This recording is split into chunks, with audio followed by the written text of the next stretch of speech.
Warning, the following ZipRecruiter radio spot you are about to hear is going to be filled with F-words. When you're hiring, we at ZipRecruiter know you can feel frustrated, forlorn even, like your efforts are futile, and you can spend a fortune trying to find fabulous people, only to get flooded with candidates who are just fine.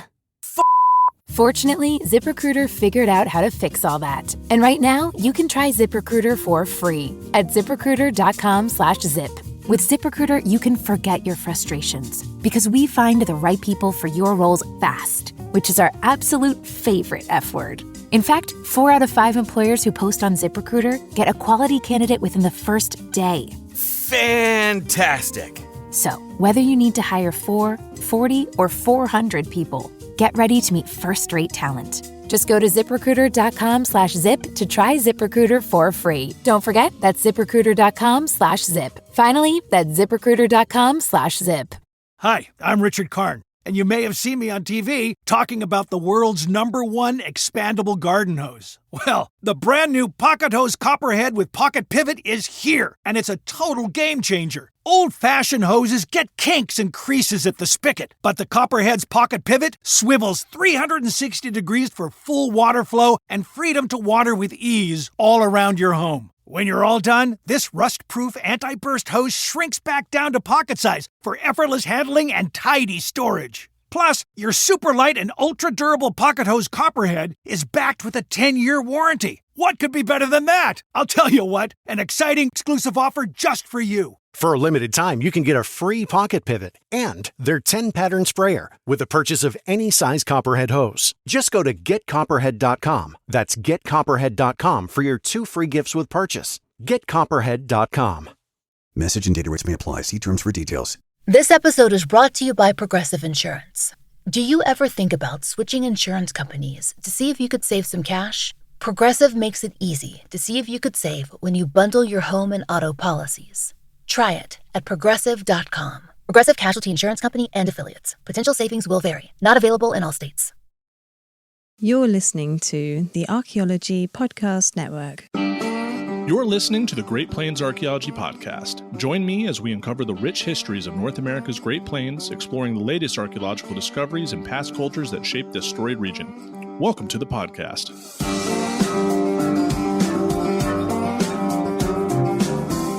Welcome to episode 23 of the Great Plains Archaeology Podcast. I'm your host, Dr. Carlton Shield Chief Gover, and I'm thrilled to have you join me on this exciting journey through the rich and fascinating histories of North America's Great Plains. Tonight, we are joined by Matt Reed.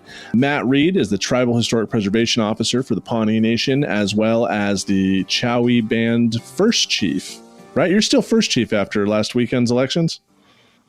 Yes, I'm still first chief. Sweet. It feels weird to be talking about that on a podcast, but yes, I saw it. It's pertinent. So, yeah, how are you doing, Matt? Thank you so much for coming on the podcast. I'm doing pretty good. Busy. As soon as it starts getting warm and people are out there starting their construction projects and things, it just kicks off all at once as soon as it's warm. Excellent. And then it'll be like that until probably first frost. So October, it'll start dying down. Fair enough. Once the ground starts hardening up. Excellent, excellent. Prior to your episode, we've had 3 other American Indian citizens on the podcast. We had Stacy Larrabee from Ponca, Nebraska, Terrell Iron Eyes from Standing Rock Sioux, Chance Ward from Cheyenne River Sioux. And so we're capping it off before we get into some mammoths next episode with Dr. Maddie Mackey to get you on here to set things straight after listening to these other 3 tribal folks talk about their histories. So as a Tribal Historic Preservation Officer with the Pawnee Nation, you've been in this role since 2019. Does that sound about right? No, 2017. Okay, 2017. Yeah. And then, really? I could have sworn John Michael... No, man, the pandemic really has caused a time warp with memories and things. Like I have to remind myself and then count. Like it does not feel like it's been that long. It feels like it was just the other day. Dang. So. And you came in after being a curator at the Oklahoma Historical Society, and you were responsible for that entire Native American exhibit hall that's at OAG. Yeah, and for people outside of Oklahoma, we're unique. There's at least, there's 39. Let's see, how's it go? There's 38 federally recognized tribes in Oklahoma, and then there's one state recognized tribe. And they're from as far away as Manhattan in Florida to Northern California and South Texas.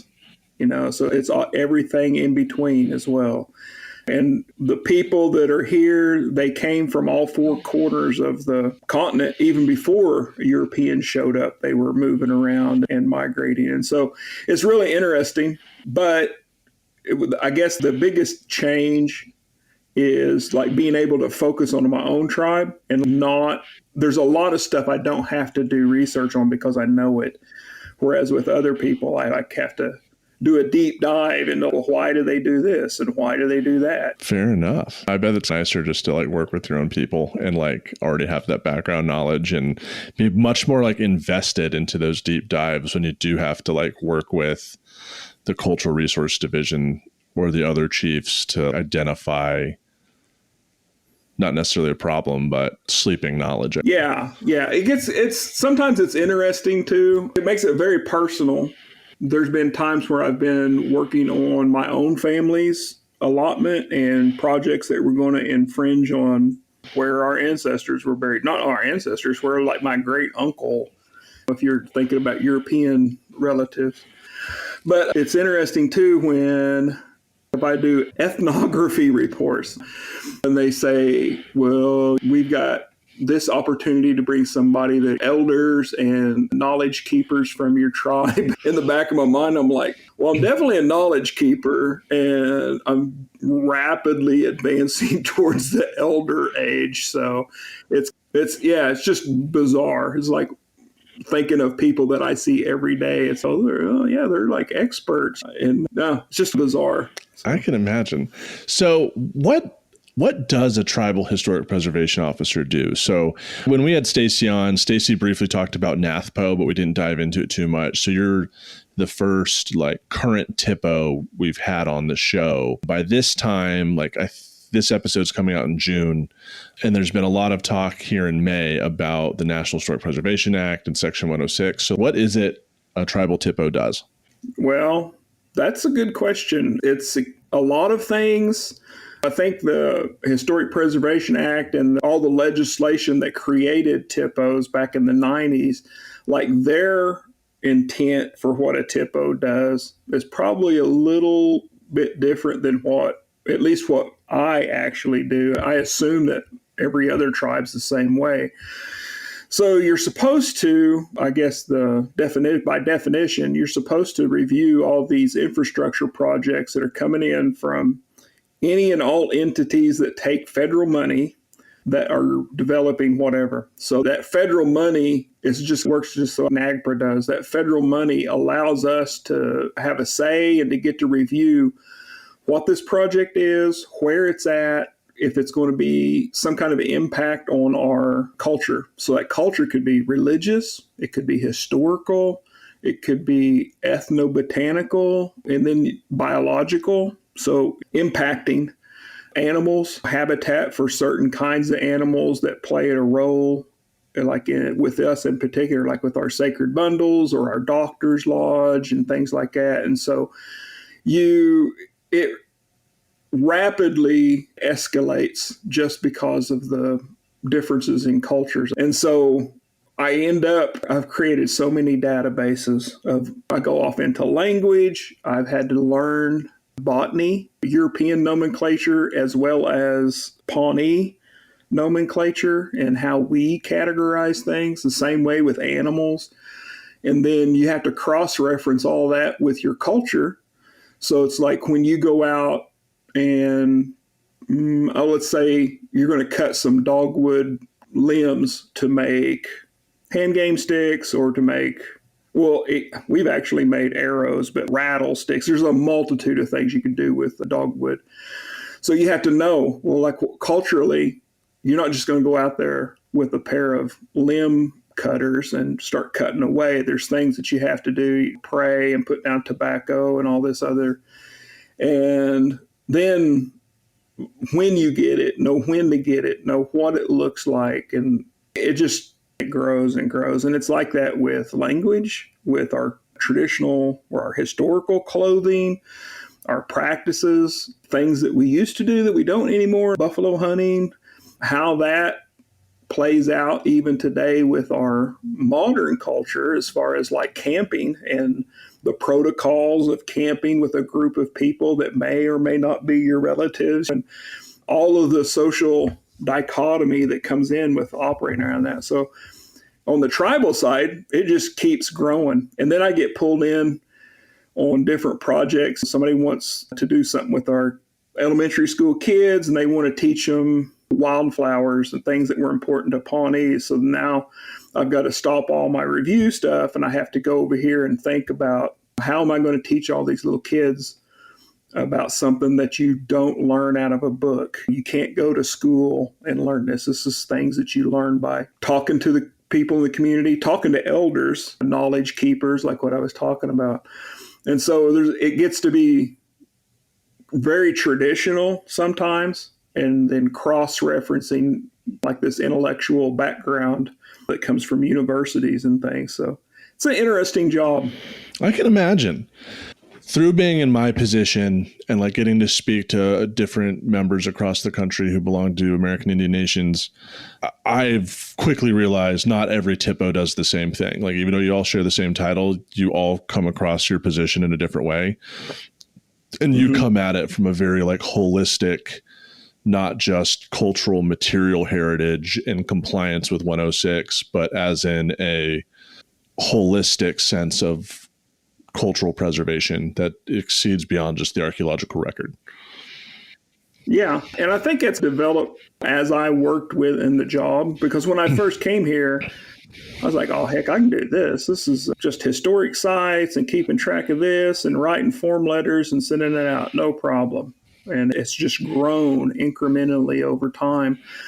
And it's become more and more apparent to me that how intertwined all of these things are to each other, whether it's our language, the food that we eat, the dances that we do, the songs that we sing, our ceremonies, protocols, just how you interact with nature. That sounds hippie-ish, but it's true.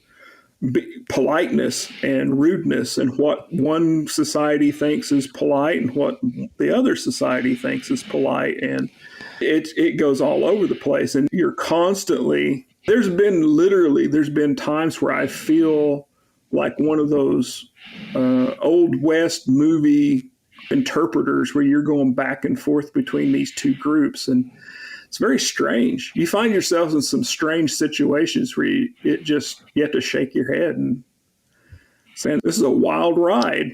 I'm going down this for the first time, and I don't know if anybody, well, I know like on our end, nobody's ever done this before because we didn't have a THPO until 2012.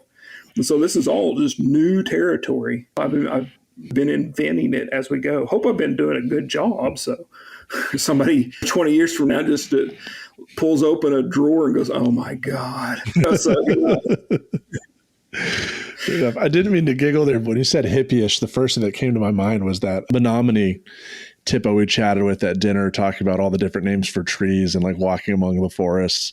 And that was the first thing that came to my mind. And I was making a joke with Terrell during his episode because he's, I can't stand trees. And I was like, dude, I feel you. Well, case in point, we're sitting there and it's her culture. She was so excited about these trees, and it was fascinating. But at the same time, it's like, we couldn't have been more tied to the plains than anything. It was just like, okay, great, thank you. But meanwhile, look at all this grass. Wild expanses. I can see for 30 miles in every direction. This is awesome. You can watch your dog run away for 2 whole days straight. Yeah, he's still going. Look at him. Excellent. And with that, we'll go ahead and take a break. We'll be right back with segment 2 of episode 23 with Matt Reed.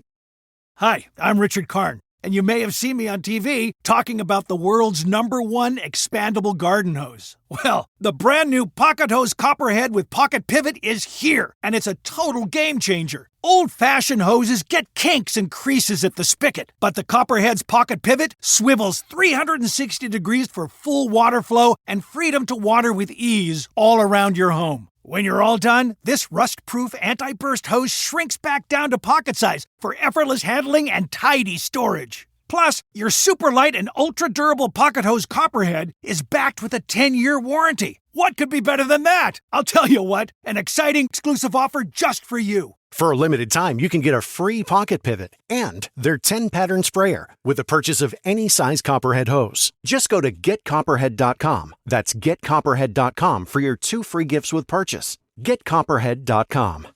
Message and data rates may apply. See terms for details. And we're back. So, Matt, you're both a THPO and a chief, and that's not just a fun title that our people bestow upon a prominent leader. Like, that is an actual traditional leadership role that is in our tribal constitution, where you actually have to do stuff. Yeah. And you are elected. So what is it like having to not only be a chief, but also a tribal employee at the same time? Well, that's interesting. Yeah, so I want to give a little bit of a background because I've had people in the past that I confused them when I'd say elected. So we are a traditional part of our government. As far as I know, we're one of 2 tribes in all of Oklahoma that still retains our traditional government. And so long ago, when the United States first found us, each one of our bands basically operated independently of the other 3. And you would have a head chief and a second chief, and then you'd have a bunch of religious leaders, military kind of leaders, for lack of a better term. And that was like his council. That's the guys that he went to help organize and run the band, whether it was religiously or politically or whatever. So when we came to, eventually the United States got tired of writing 4 treaties for each one of us. And so they just made us the Pawnee Nation. And so when that happened, we combined all of our chiefs' councils into one. And so there's 2 chiefs from each band, a first chief and a second chief. And we've had that council since before we came to Oklahoma. So we came from Nebraska with this. And it's been interesting. There's been different times in our history where the federal government has tried, well, it didn't try, they undermined the Chiefs Council because they stood in the way of allotment or assimilation or whatever. But we've kept it in the 32, I think is when the first Constitution was created. And at the time, the federal government was going through with these boilerplate business councils because I guess they really didn't want us to be governments. They wanted us to be businesses like a 501c3. And so that's why a lot of people have business councils and presidents or governors or chiefs, in quote. And so those are just like terms that they've applied to these positions. And so there's a lot of tribes here in Oklahoma, probably elsewhere, that they have somebody that says that the chief is their title, but that's not the same as having a traditional chief. At one point in time, we had oversight of the business council. And so if they did something that was controversial with the tribe, we could basically put a veto on it or call it back up into a joint council and try to figure out a better idea or better solution than what they had initially started with.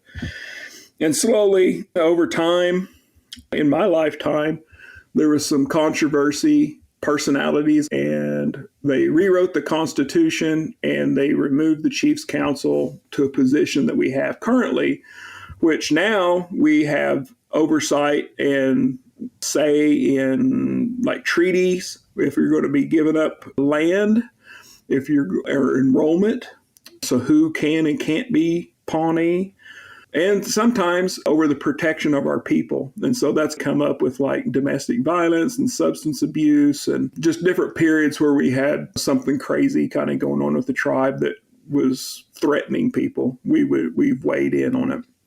And so in addition to that, there's all these other traditional duties that kind of come with it. One of our ceremonies that we've kept for God knows how long is a funeral feast. And so the chiefs, usually if it's somebody from our band, will show up at wake services and things like that and give the family condolences and express to them the feelings of the band, the feelings of the tribe, give them some kind of consolation. And then there's a meal that goes with that. And sometimes we sit in a special place and do a ceremonial duty during that feast. And then sometimes they just have somebody, like if availability, they'll find somebody that's like a respectable person from that band, and they'll sit up there and do that. So there's things like that. And then people from the community come up and they want you to weigh in on something, or they really, I don't know, it's hard to describe like what our opinions, what our feelings are about some things. Like people want to know, and it helps them make decisions on their part. It helps them to, I guess, basically give a voice with the business council and these larger entities where they don't feel like they have a say.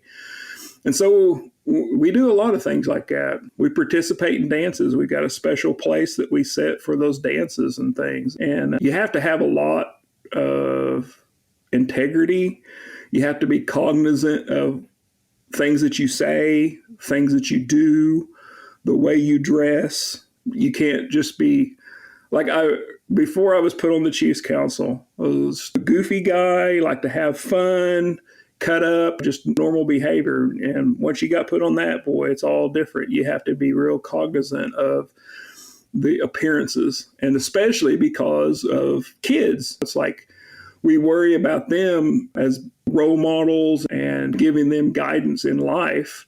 And you can't be acting like a knucklehead because those kids are out there looking up to you. So that it's things like that. And I've probably strayed way off topic, but well, no, that's still pertinent. So you have this role as a leader within the community, within the tribe itself, not even just the local community, as a role model, as a government official. And then, like, how do you balance that with being a tribal employee as the THPO for the tribe, and then also being under the Pawnee Business Council in that way? Yeah, that gets very difficult sometimes. There's probably, I was thinking of this the other night, I think there's 4 or 5 of us on a council of 8 that are also employees of the tribe. And so we have to be careful that we're not walking around as an employee trying to throw that weight around that, hey, I'm on the Chiefs Council or I'm a chief. You know, that right there is just, that is a no bueno. That kind of goes into the being cognizant of what you say and what you do. You can't do things like that.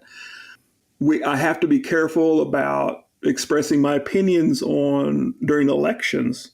I have to be careful of just basically like a lot of conflict of interest a little bit between being an employee and then being on a council. And I have people that are my supervisors that are not on councils, either one of our councils. And I can't go in there and start threatening them like, you can't tell me what to do. I'm on the. Well, that right there is proof that you don't need to be on council if that's what you're doing. It's a strange thing. And most of the time, where if I get a MOU or a PA or something like that as a THPO, I can't just decide, hey, I'm going to sign this. I'm making the decisions because I'm the chief. It's like I have to take that up the chain of command and see what everybody else thinks, especially when it comes to culture. There's a lot of things I get presented that there's no way that we're going to do that. But I'm true to my word. I'm going to take it to our cultural division. I'm going to take it to our cultural committee. and see what people's ideas and thoughts are. Even though they'll probably agree with me 1,000%, I'm still going to do it. And then I'm still going to give you what their opinion is. I'm not going to just say something and pass it off as like the voice of the people. Gotcha. Yeah, that sounds like a very fun line to walk. Yeah. Well, and it plays out on social media too. So talking about a traditional role that's very definitely in the 21st century, I can't get on Facebook or Twitter or whatever and just start blasting off about things and calling people out. And especially everybody that's listening to this that's native, you know exactly what I'm talking about. I can't do that. If I do something on social media, it's usually something about work. If it's not about work, I'd have to wait until after 5, and then I can post something on there.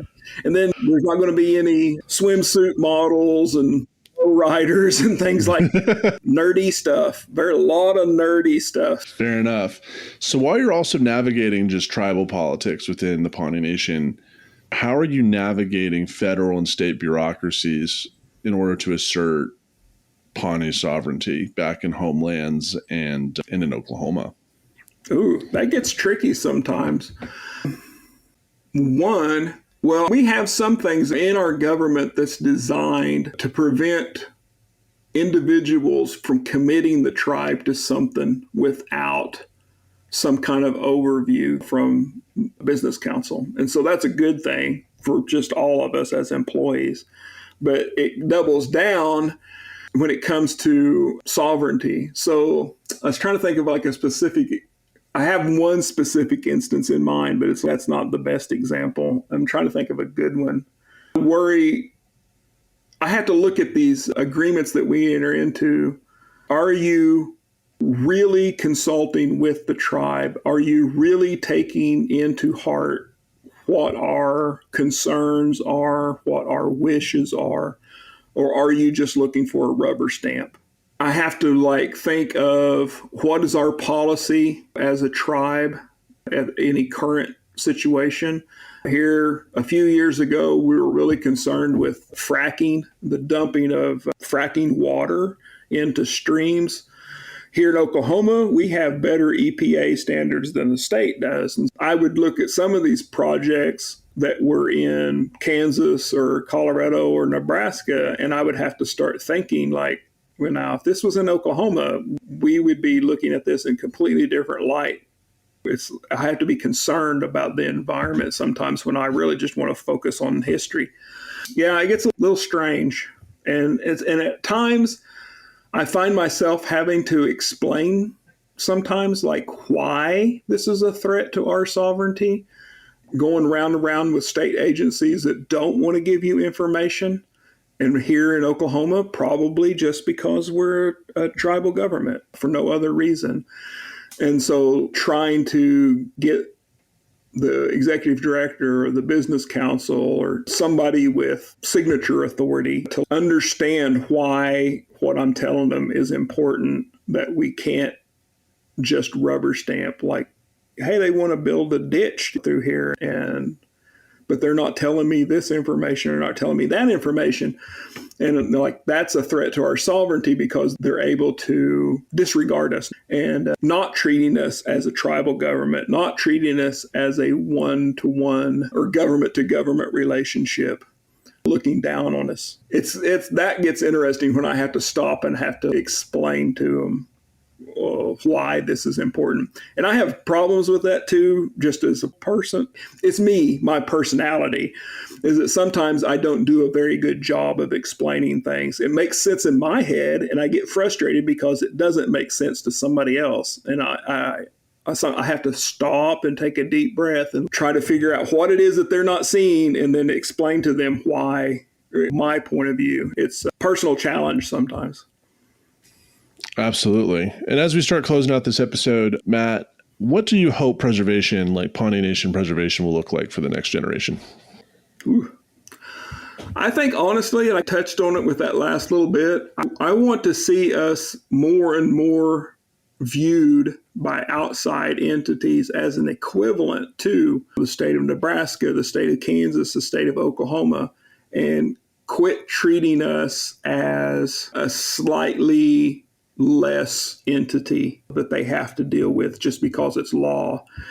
I panicked yesterday. We're going through an interesting time with national politics, and there's a possibility that we won't be funded, all THPOs, all SHPOs. And there must have been something wrong with my email, but I went for probably maybe 18, 19 hours. I hadn't received any emails. And I thought, oh my God. So this guy in DC said that they're not going to give funding to this. And so now we just don't have to do Section 106. And it just stopped on a dime like that. But come to find out now that I think there's just something wrong with our server. So me panicking, but at the same time, it's like, it's not too far outside of the realm of possibility, that just because it's a law, some people will participate in the process. But if that law wasn't there, there is no inkling in their soul that would make them participate in the 106 process. Yeah, how unfortunate. Yeah, it is. So where can listeners learn more about Pawnee Nation and its cultural initiatives? Right now, we've got some good things going on with our museum and our cultural division. If you go to the PawneeNation.org on the webs, dig around through there. It's buried. I cringe with the navigation aspect of it. But in the cultural division, you'll find our museum has a web page, and there's some information in there. And we're constantly trying to make it better and add more to it. And then on Facebook, our museum has a page. And I had an intern this past spring that she was really good with design and like thinking outside of the box. And she's done some pretty good stuff with it. And I'm hoping that grows and continues. But we've got that. And then here soon, I know we've got interpretive signs like National Park Service style interpretive signs for our historic district where our boarding school was at. And that stuff should be available online probably, I hope, by the midsummer, if not midsummer, late summer. And then I was just talking yesterday with the Park Service in Nebraska at the Missouri River National Recreation Area about interpretive signs and QR codes and like an internet presence. And the Field Museum, speaking of internet, they have a Pawnee Earth Lodge exhibit, and I think it's up on their website now. So if you want to see an Earth Lodge and you want to see a little bit more about our history and culture, that's a good place to go to. When I was up at Chicago Field, that video they have in front of the Earth Lodge where it's you, Marty, Uncle Herb, and Adrian, and you all just say Noah, all just off the same track, and I'm like, these goofballs. It's like I look at those things, I'm like, I know these people in real life. This is not who they are. He's sour. Excellent. Well, thank you so much, Desadu. I really appreciate you coming on the podcast. Everyone, for episode 24, we're going to be joined by Dr. Maddie Mackey out of Michigan State University, and we're going to be talking about mammoth kills and excavations in Wyoming. Stay tuned for that next episode. See you guys next time. Thank you for listening to the Great Plains Archaeology Podcast. You can follow me on Instagram at Pawnee_archaeologist, and you can also email me at greatplainsarchpodcast@gmail.com. And remember, anybody can love the mountains, but it takes a soul to love the prairie. American author Willa Cather.